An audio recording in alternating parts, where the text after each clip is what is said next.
Before UFC 320, it seemed pretty cut and dry as to who was going to be next for the title. Seemed like it was going to be Carlos Ulberg. But after beating his personal boogeyman, and by beating, I mean beating the Sonic coins out of that man, A few moments later.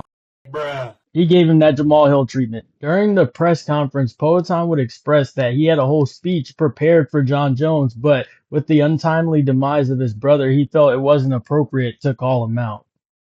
With Jon Jones dealing with the loss of his brother, he wouldn't directly respond to Poaton, but he did congratulate him on the night, which I wouldn't expect him to respond. Nevertheless, this is something that he just mentioned, and it's already generating a good amount of hype. I mean, Alex versus Jon Jones, who wouldn't want to see that fight? You better grab your popcorn because you know that one's going to be a banger. The only problem is Carlos Ulberg doesn't just disappear. So what's next? If you want to know what's next, we have to see what Dana White has to say about it because he doesn't seem too fond of the fact that Alex wants to move up and he's saying things like, oh, he's a middleweight. He shouldn't be jumping up 2 weight classes. Also saying that he has plenty of fights left in the light heavyweight division. Kind of deflecting the whole situation right now.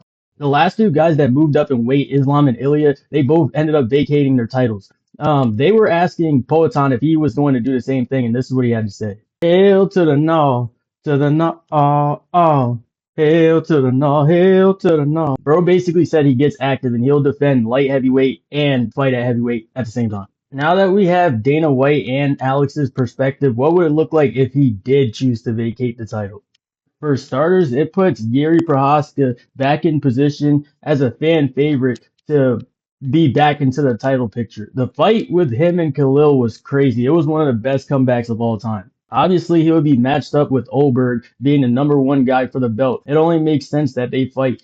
With Yuri's unpredictable style and Ulberg's slick kickboxing, who knows what will happen? It'll be a banger, that's for sure. So that's what I'd do. I'd set up the two best light heavyweights left in the division to fight for the vacant title and see who comes out on top. Unpredictable style versus a technical style. Poaton would still move up for a legacy fight with Jones. The fight would sell itself. It doesn't need a belt on the line. The legacy is the belt in that situation. They have a mutual interest in fighting each other, so it wouldn't be a fight that's just spontaneous, and Alex can easily move up to heavyweight. He walks around at like 230 pounds. What happens if Poaton can get past the unbeatable Jon Jones? What's next? I can only think of one thing. So I'm hoping you can handle yours like a grown man. Because I'm going to handle mine.